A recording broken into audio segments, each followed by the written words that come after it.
Mahlzeit, herzlich willkommen beim Ride Review Videomagazin und dem Review zu Oblivion The Black Hole.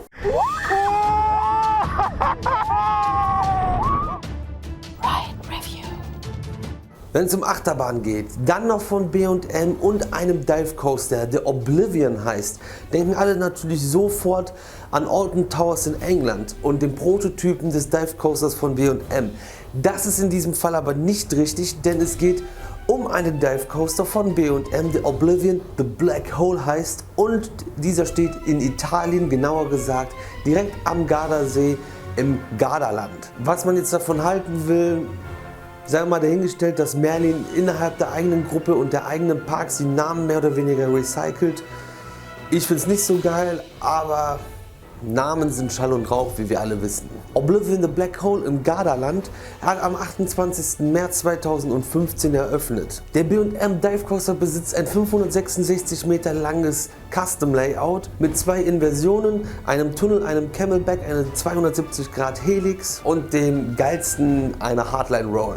Aufgebaut wurde die Anlage von RCS und das synchron mit dem Diabolic Inverted Coaster im 2 Kilometer entfernten Movieland. Bei Oblivion The Black Hole gibt es 3 Züge mit 3 Wagen mit je 6 Sitzen pro Reihe, was 18 Fahrer pro Zug macht.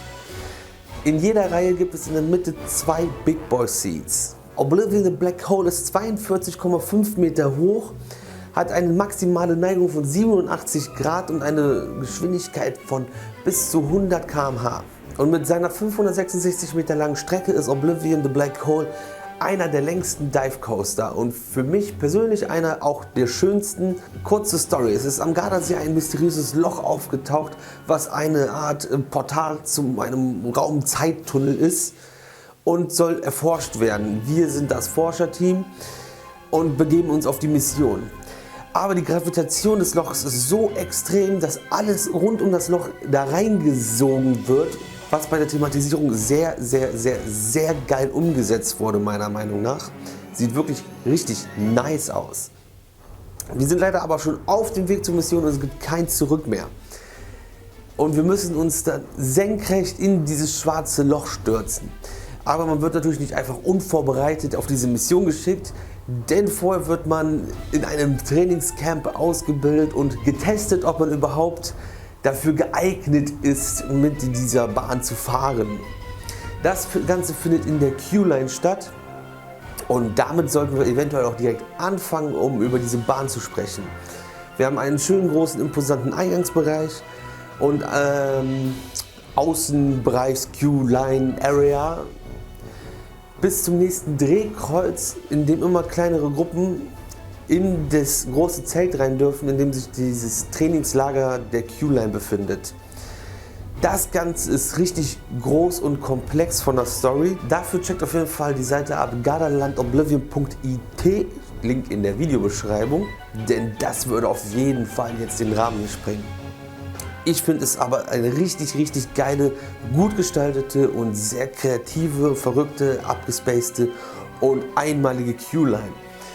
Aufnahmen gibt es davon auch, wahrscheinlich gerade hier im Hintergrund zu sehen, und in dem On-Ride POV Off-Ride Q-Line Video zu Oblivion The Black Hole hier auf diesem Kanal. Wenn man dieses Trainingslager hinter sich gebracht hat und den Test bestanden hat, geht es eine Treppe hoch über eine kleine Brücke und dann in das Hauptgebäude von Oblivion bzw. das Stationsgebäude, was sehr klein und kuschelig gestaltet ist und eigentlich nur Platz für einen Wagen bietet und die 3 Reihen zum Anstellen. Nachdem man dann Platz genommen hat, alle Bügel kontrolliert wurden, wird auch der Abschuss gestartet und man begibt sich auf Mission.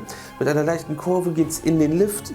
Oben angekommen gibt es die übliche Linkskurve bei Dive Coastern, um kurz danach in der Bremse zu landen, kurz vor der Abfahrt. Ich sage euch nur, in der ersten Reihe, wenn ihr da runter guckt, ihr seht einfach nur dieses den rotierenden Propeller von dem Windrad oder wie auch immer und ihr denkt so, das kann nicht passen, Alter, das passt nie im Leben so, wir knallen jetzt voll rein. Kurz danach wird die Bremse gelöst, es geht bergab in das Black Hole, sehr stylisch, der Tunnel kommt mir verdammt lang vor, gefüllt mit, ja nicht mit Nebel, sondern mit Wassernebel, das war das Wort, was ich gesucht habe.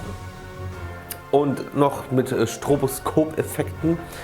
um aus dem Tunnel raus in den Immelmann zu starten, der dann mit einem Near-Miss-Effekt endet und in den Camelback geht. Und auf den Camelback folgt eine sehr hochgelegene 270°-Helix, die uns direkt in die Hardline Roll führt, die sich so geil fährt einfach und danach leider auch schon in der Schlussbremse endet. Aber für einen Dive Coaster ist das verdammt viel Layout und Strecke.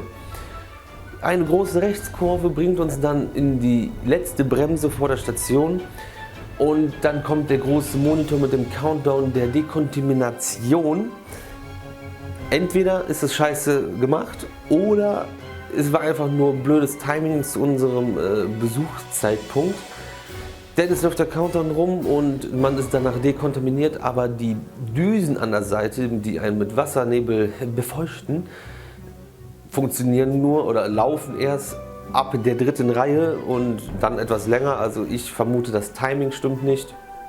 Oder es ist einfach nur die Strafe für alle, die sich nicht nach vorne getraut haben und in der dritten Reihe gesessen haben. Das kann ich mir nicht vorstellen. Da müsste man etwas Feintuning am Timing machen oder wir hatten halt einfach an dem Tag Pech.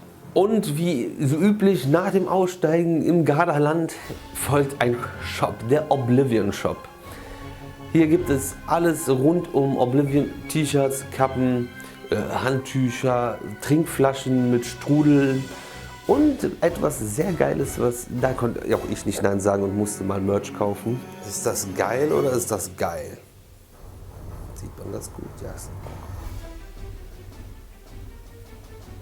Mega gut, oder? Ich stehe da drauf. Also, Oblivion hat eine richtig geile Story, sieht richtig fresh aus, auch das mit den weißen Schienen passt wirklich gut in die Ecke. Der ganze Bereich ist richtig schön gestaltet. Auch die Farbgestaltung mit Weiß und Orange ist halt einfach richtig nice, gefällt mir persönlich richtig gut. Ist eine Bahn, die wirklich Spaß macht, richtig gut aussieht, gut ins Gardaland passt, die Skyline des Gardalands neu geprägt hat. Und ja, was soll ich sagen, der Knaller, so wie es mit einer neuen großen Achterbahn sein sollte. Also checkt auf jeden Fall noch das On-Ride-Video von Oblivion. Abonniert diesen Kanal, um nichts mehr zu verpassen. Es folgt nämlich noch bald der Parkcheck und weitere Reviews zu den Bahnen aus dem Gardaland. Und das war's von mir. Ich bin raus, euer Bro, ihr seid die coolsten. Peace!